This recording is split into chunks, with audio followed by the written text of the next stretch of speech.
Welcome to Chillin' 101. We hope this video helps.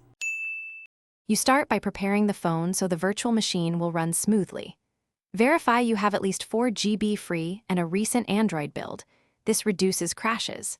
Install Termux plus a VM host such as user-L and/or Limbo from the Play Store so you have both a shell and a runtime.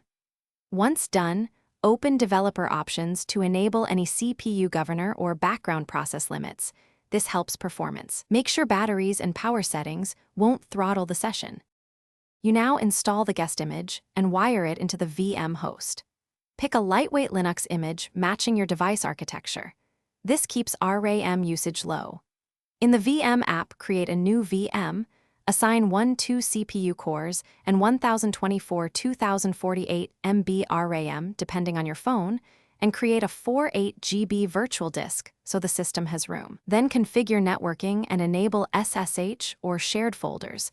That makes file transfers and remote control easy. After saving settings, start the VM to begin the OS setup. You finish by setting up the guest OS and optimizing for mobile constraints.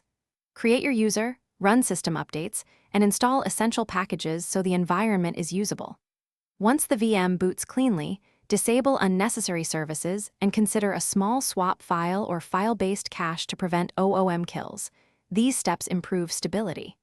If the VM won't boot, check the VM log messages, confirm the image architecture matches the host, and increase RAM slightly. That usually resolves common failures. Thanks for watching. Consider subscribing if we helped you.